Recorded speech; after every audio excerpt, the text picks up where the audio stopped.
हाय, स्वागत आहे तुमचं माझ्या नवीन एका व्लॉगमध्ये. तर मागच्या व्लॉगमध्येच आम्ही टॅक्सीमध्ये बसलेलो, तर मी इथूनच तुम्हाला माझी स्टोरी सांगायला चालू करते.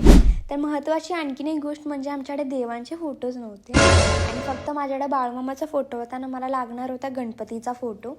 मग मी काय केलं, माझ्याकडे कार्ड होतं, ते पुजारी देतात ना, त्याच्यामध्ये गणपतीचा आणि महादेवांचा दोघांचाही फोटो होता आणि त्याचा मी यूज केला ना. आणि मला दुसरा प्रॉब्लेम म्हणजे हा होता की आम्हाला चंद्र दिसत नाही. मला त्या दिवशी समजलं की चंद्र दिसत नाही आहे. मग आम्ही दुसऱ्या ओळखीच्या एका व्यक्तीच्या बिल्डिंगमध्ये गेलो, तर तिथून पण चंद्र दिसत नव्हता. मग रस्त्यावरून जाताना आम्ही बघितलं, तर रस्त्यावरून तर चंद्र दिसतं. मग म्हटलं इथंच नाही का आपण पूजा करूयात. मग आम्ही लगेच साईडला आलो आणि एकमेकांना 10-15 सेकंडमध्येच ना पाणी पाजलं किंवा त्या ह्याच्यातून बघणं, चंद्राला बघणं, हे सगळं केलं. आणि मग पुन्हा आम्ही घरी आलो आणि अशी होती माझी स्टोरी, ज्यामध्ये खूप सारे अप्स अँड डाऊन्स प्रॉब्लेम्स होते, पण आम्ही सोल्युशन काढलं. आणि थोडंसं मी गोड पण बनवलेलं. आणि तुम्हाला व्लॉग कसा वाटला मला नक्कीच सांगा. भेटू नेक्स्ट व्लॉगमध्ये. बाय.